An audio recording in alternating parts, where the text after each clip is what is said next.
Hello ചങ്ങായീസ്, എല്ലാവർക്കും കവിസ്ഡ്രീംട്യൂബിലേക്ക് സ്വാഗതം. അപ്പോൾ ഇന്ന് നമുക്ക് ഈസി ആയിട്ടുള്ള ഒരു ബോട്ടിൽ ആർട്ട് കാണാം. അതുകൊണ്ടാണ് ഞാൻ പ്രത്യേകിച്ച് ഇൻട്രൊഡക്ഷൻ ഒന്നും എടുക്കാത്തത് കേട്ടോ. ഓക്കെ, അപ്പോൾ നമ്മളിന്ന് ചെയ്യാൻ പോകുന്നത് ഒരു ഒരു മണ്ടാല ബോട്ടിൽ ആർട്ടാണ്. അപ്പോൾ ഫസ്റ്റ് തന്നെ നമ്മൾ മെയിനായിട്ട് ശ്രദ്ധിക്കേണ്ടത് അതിൽ കൊടുക്കുന്ന ആ ഒരു ബേസ് കളർ ഉണ്ടല്ലോ, അതിൻ്റെ കാര്യമാണ് കേട്ടോ. അപ്പോൾ അതിനായിട്ട് ഞാൻ എടുത്തിരിക്കുന്നത് നമ്മൾ ഇന്ത്യൻ റെഡ് എന്ന് പറയില്ലേ, ആ ഒരു കളറാണ് ഫസ്റ്റ് എടുത്തിരിക്കുന്നത്. പിന്നെ നമ്മൾ ഓറഞ്ചും കൂടിയിട്ട് ചേർത്തിട്ടാണ് ഇതിലേക്ക് അടിച്ചു കൊടുക്കുന്നത്. അപ്പോൾ നമ്മുടെ ബോട്ടിൽ കാണുമ്പം ഒരു അടിപൊളിയായിരിക്കും കാണാനായിട്ട് മൊത്തത്തിൽ നമ്മൾ ചെയ്തെടുക്കുമ്പോൾ. അതുപോലെ തന്നെ മണ്ടാലയ്ക്കും ഞാൻ വന്നിട്ട് ഒരൊറ്റ കളറാണ് സെലക്ട് ചെയ്തിരിക്കുന്നത് മണ്ടാല ആർട്ട് ചെയ്യാനായിട്ട്. ഓക്കെ, അപ്പോൾ നമുക്കത് കണ്ടു നോക്കാം. ഫസ്റ്റ് തന്നെ നമ്മൾ ബേസ് കോട്ട് 3 എണ്ണമാണ് അടിച്ചെടുക്കുന്നത് കേട്ടോ, 3 വട്ടം. ഫസ്റ്റ് നമ്മൾ അടിച്ചിട്ട് ഉണക്കി എടുത്തതിന് ശേഷം സെക്കൻഡ്. ഓക്കെ, അപ്പോൾ പെയിൻറ്റ് അടിക്കുന്നത് നിങ്ങൾക്ക് ഇതിൽ അടിച്ചു കൊടുക്കുന്ന കാണുമ്പോൾ മനസ്സിലാവും. ഓറഞ്ച് അല്ലെങ്കിൽ നമ്മുടെ ഇന്ത്യൻ റെഡ് ഉണ്ടല്ലോ, ഇന്ത്യൻ റെഡ് എന്ന് പറഞ്ഞാൽ നമ്മുടെ കാപ്പിപ്പൊടി കളറില്ലേ നമ്മൾ മരത്തിനൊക്കെ അടിച്ചു കൊടുക്കുന്ന ആ ഒരു നിറമാണ് കേട്ടോ. അപ്പോൾ അതിങ്ങനെ ജസ്റ്റ് ഫസ്റ്റ് ഒരു കോട്ട് കൊടുക്കുക, അതിന് മുകളിൽ തന്നെ ഓറഞ്ചും കോട്ട് കൊടുക്കുക. അത് രണ്ടും കൂടെ യോജിച്ച് വരുന്നൊരു കോമ്പിനേഷൻ അങ്ങനെ വേണം കേട്ടോ ഇരിക്കാനായിട്ട്. എന്നിട്ട് ഫസ്റ്റ് നമ്മളത് രണ്ടും കൂടി ചേർത്തിട്ട് ആ മോട്ടിൽ മുഴുവൻ അടിച്ചിട്ട് അതൊന്ന് ഉണക്കാനായിട്ട് വെക്കുക. അപ്പോൾ അത് ഉണങ്ങിയതിന് ശേഷം ഇതേപോലെ തന്നെ സെക്കൻഡ് കോട്ടും അടിക്കുക, അതായത് ഓറഞ്ചും നമ്മുടെ ഇന്ത്യൻ റെഡൂടെ മിക്സ് ചെയ്തിട്ട് അടിച്ചെടുക്കുക കേട്ടോ. അപ്പോൾ അങ്ങനെ അടിച്ചെടുത്ത് കഴിയുമ്പോഴത്തേക്ക് നമ്മുടെ ബോട്ടിൽ കാണാനായിട്ട് അടിപൊളിയായിരിക്കും കേട്ടോ, ഒരു ട്രഡീഷണൽ ലുക്ക് വരും. അതിന് വേണ്ടിയിട്ടാണ് നമ്മൾ ഈ 2 കളറുകൾ കമ്പൈൻ ചെയ്ത് കൊടുക്കുന്നത്. ഓക്കെ, അപ്പോൾ നമുക്ക് എന്തായാലും 3 കോട്ട് അടിച്ചതിന് ശേഷം നോക്കാം.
അപ്പോൾ 3 കോട്ടും അടിച്ച് ബോട്ടിൽ ഉണങ്ങിയല്ലോ. അപ്പോൾ ഇനി നമ്മൾ എന്താണ് ചെയ്യേണ്ടത്, അതിലേക്ക് വൈറ്റ് പെയിൻറ്റ് യൂസ് ചെയ്തിട്ടാണ് ഞാൻ മണ്ടാല ആർട്ട് ചെയ്യുന്നത്. അതിനായിട്ട് ഞാൻ ഇതുപോലത്തെ കുഞ്ഞു സാധനങ്ങളൊക്കെയാണ് മണ്ടാല ആർട്ട് ചെയ്യാനായിട്ട് എടുക്കുന്നത്. ഗ്ലൂ ഗൺ സ്റ്റിക്ക്, ഇയർബഡ്സ്, അതുപോലെ തന്നെ നമ്മുടെ അതിൻ്റെ പേര് എനിക്കറിയത്തില്ല കേട്ടോ, വുഡിൻ്റെ ഒരു സംഭവം ഉണ്ടല്ലോ, ഇങ്ങനെ കൂർത്തിരിക്കുന്നത് അതൊക്കെ കൊണ്ടാണ് ഞാൻ ചെയ്യാനായിട്ട് പോകുന്നത്. അപ്പോൾ ചെയ്യുമ്പോൾ നിങ്ങൾക്ക് എന്തായാലും കാര്യം മനസ്സിലാവും.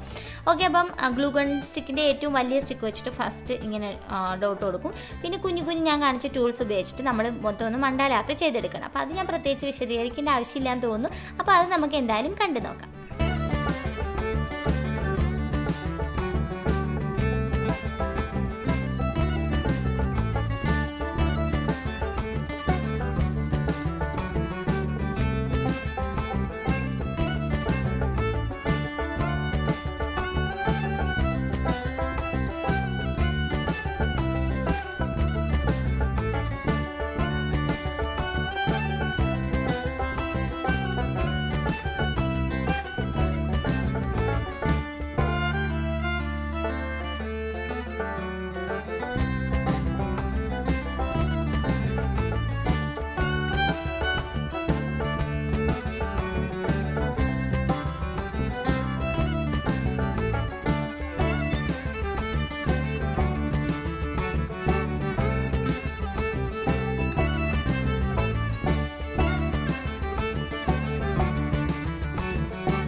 അപ്പം ഒരുവിധമൊക്കെ ചെയ്ത് ഈ മണ്ടാല ആർട്ട് എന്ന് പറയുമ്പോൾ നമുക്കത് ചെയ്യുമ്പോൾ മനസ്സിനൊരു സുഖമാണെന്നൊക്കെയാണ് പറയാം. അപ്പം നമ്മളിങ്ങനെ ചെയ്ത് വരുമ്പോൾ നമുക്ക് അതിൽ എന്തെങ്കിലുമൊക്കെ ഇങ്ങോട്ട് കാണിച്ചു കൂട്ടാൻ തോന്നും. അങ്ങനെ അവസാനം ഞാൻ കാണിച്ചു കൂട്ടിയത് ഈ ഒരു സംഭവം വരച്ചെടുക്കുന്നതാണ് കേട്ടോ.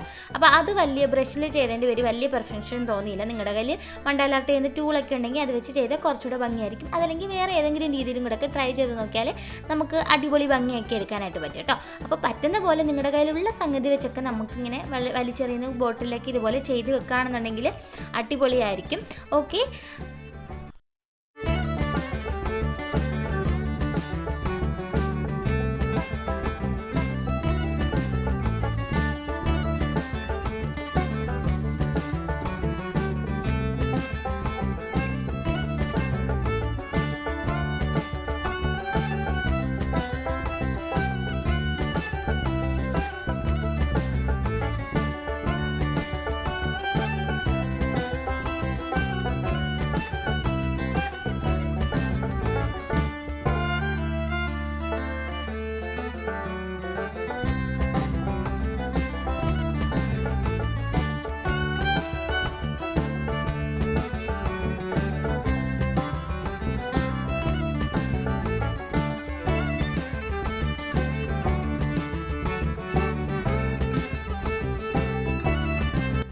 അപ്പോൾ ഇനി ഞാൻ കൊടുക്കുന്ന ഡിസൈനൊക്കെ ഓപ്ഷണലാണ് കേട്ടോ. ഇങ്ങനെ തന്നെ ചെയ്യണമെന്നൊന്നുമില്ല. പിന്നെ ഞാൻ പറഞ്ഞില്ല, ഒരു ട്രഡീഷണൽ ലുക്ക് എന്ന് പറയുമ്പം അതിനെ കുറച്ചും കൂടി ഭംഗിയാക്കണമെന്ന് തോന്നി. അതുകൊണ്ട് അല്ലറ ചില്ലറ മിനുക്ക് പരിപാടികളൊക്കെ അതിൽ കാണിക്കുന്നതെന്നുള്ളൂ. അപ്പോൾ പെയിൻറ്റിംഗ് ഒക്കെ നല്ല അടിപൊളിയായിട്ട് അറിയാവുന്നവർക്ക് ഇഷ്ടം പോലെ കാര്യങ്ങൾ ഇങ്ങനെ ചെയ്ത് കൊടുക്കാവുന്നതാണ്. ഇപ്പം മണ്ടാല ആർട്ട് തന്നെയില്ല, ഈ ഒരു കളർ കോമ്പിനേഷനിൽ നിങ്ങൾക്ക് പല ആർട്ടുകൾ ഒരു ബോട്ടിൽ ചെയ്യാനാണെങ്കിൽ അടിപൊളിയായിരിക്കും കേട്ടോ. കുപ്പി കാണാനായിട്ട് സൂപ്പറായിരിക്കും ചെയ്ത് കഴിയുമ്പോഴത്തേക്ക്. പിന്നെ എല്ലാം ചെയ്ത് ബോട്ടിൽ നന്നായിട്ട് ഉണങ്ങിയതിന് ശേഷം നമ്മൾ ഒരു വാർണിഷിൻ്റെ ഒരു കോട്ടോടെ അടിച്ചു കൊടുത്താലായിട്ട് നല്ലതായിട്ട് നിന്നോളൂ. പിന്നെ ഞാൻ ലാസ്റ്റ് കോട്ട് അടിക്കുന്ന സമയത്ത് ഇവിടെ മഴയൊക്കെ പെയ്തതിൻ്റെ പേരിൽ ലാസ്റ്റ് കൂട്ട് നന്നായിട്ട് ഉണങ്ങിയിട്ടില്ലായിരുന്നു നമ്മുടെ ബേസ് കോട്ടെ. അപ്പോൾ അതിൻ്റെ പേരിൽ വൈറ്റ് കളർ ഇങ്ങനെ ഡോട്ടൊക്കെ കൊടുക്കുമ്പം ചെറുതായിട്ട് നമ്മുടെ ബേസ് കോട്ടൊന്ന് എന്താ പറയുക ഇളകിയിട്ടൊക്കെ ഉണ്ടായിരുന്നു. അതായത് വൈറ്റും ആ ഒരു റെഡും കൂടെ ഒന്ന് മിക്സൊക്കെ ആയിട്ടുണ്ടായിരുന്നു. അതൊന്നും പ്രശ്നമില്ല. അപ്പോൾ വെയിലൊക്കെ ഉള്ളപ്പോൾ നന്നായിട്ട് കുപ്പിയൊക്കെ ഉണക്കിയിട്ട് ഇതുപോലെയൊക്കെ ചെയ്ത് നോക്കാം കേട്ടോ. അപ്പോൾ ചെയ്ത് നോക്കിയിട്ട് നിങ്ങൾ ചെയ്യുന്ന പിക്സൊക്കെ എനിക്ക് ഇൻസ്റ്റാഗ്രാം വഴിയോ അല്ലെങ്കിൽ ഫേസ്ബുക്ക് വഴിയോ എങ്ങനെയാണെന്ന് വെച്ചാൽ എന്താ പറയുക അയച്ചു തരികയാണെന്നുണ്ടെങ്കിൽ ഞാനത് അടുത്ത എൻ്റെ വീഡിയോയുടെ കൂടെ ചേർക്കുന്നതായിരിക്കും കേട്ടോ. അപ്പം ഇന്നത്തെ ഈ ഒരു വീഡിയോ നിങ്ങൾക്ക് ഇഷ്ടമായിട്ടുണ്ടെങ്കിൽ നിങ്ങൾ വീഡിയോ ലൈക്ക് ചെയ്യാനും ഷെയർ ചെയ്യാനും മറക്കരുത്. അതുപോലെ തന്നെ നിങ്ങളുടെ അഭിപ്രായങ്ങളെല്ലാം കമൻറ്റ് ബോക്സിൽ കമൻറ്റ് ചെയ്യാനും മറക്കരുത് കേട്ടോ. അപ്പം ഇതുപോലെ കവിസ്ട്രീം ട്യൂബ് ആരെങ്കിലും പുതിയതായിട്ട് കാണുന്നുണ്ടെങ്കിൽ നിങ്ങൾ സബ്സ്ക്രൈബ് ചെയ്യുക കേട്ടോ. സബ്സ്ക്രൈബ് ചെയ്യാത്ത വീഡിയോസ് ആരെങ്കിലും കാണുന്നുണ്ടെങ്കിൽ പ്ലീസ് ചാനൽ സബ്സ്ക്രൈബ് കൂടി ചെയ്യുക, സപ്പോർട്ട് ചെയ്യുക. അപ്പോൾ ഇനി നമുക്ക് എന്തായാലും അടുത്ത വീഡിയോയിൽ വീണ്ടും കാണാം. ബൈ.